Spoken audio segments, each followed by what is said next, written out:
Is this series biased? Maybe. Do I have a perspective? Yes. Welcome back to my channel, Alter Ego Perspective. Let's tune in. Everyone told me to do my research, and that's what I have been doing. And I came across a video of Jerrod proposing to Olivia. And it was a nice moment for the moment.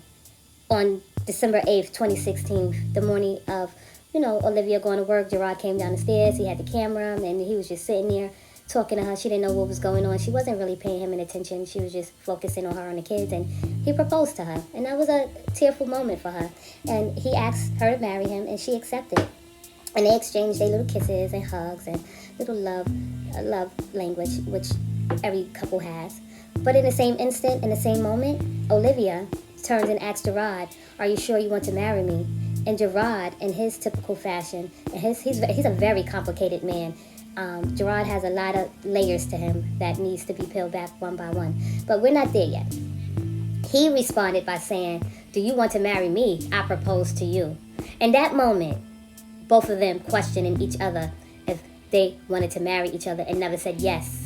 I knew right there that it was going to be problems arising between the two. Like I stated before, I don't see the chemistry between Jerrod and Olivia live. I just see a couple that had a baby, had some children, and they were raising their children. Of course they loved each other. Jerrod and Olivia were together for a long time, right? I think she said they were together for 10 years. That's a long time.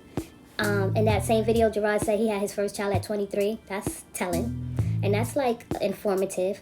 Jerrod, in his fashion, with his complications of his mind, he don't know really sometimes what to do. He made it about him in the proposal, proposing to live.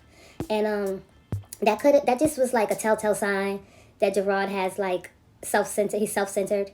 It's all about him. Because the whole time, he was talking about the proposal, it was like, I did this, I did that, I did this, I came up with a master plan, I listened to R. Kelly. You still listening to R. Kelly, the child molester?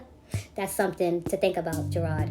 But what I'm trying to say to the viewers and audience that come in my comments and curse me out without hesitation, because I'm doing a series, I'm taking it step by step.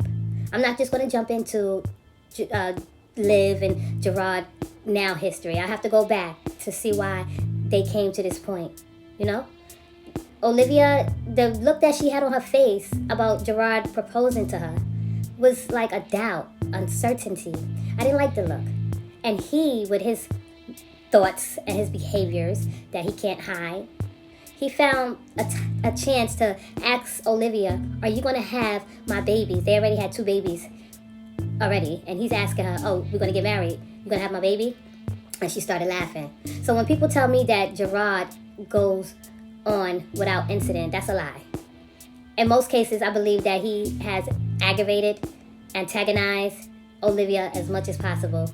And that's why I'm going to do this series, and that's why I'm going to continue to do this series, because Jerrod is the main character, and a lot of people don't know that.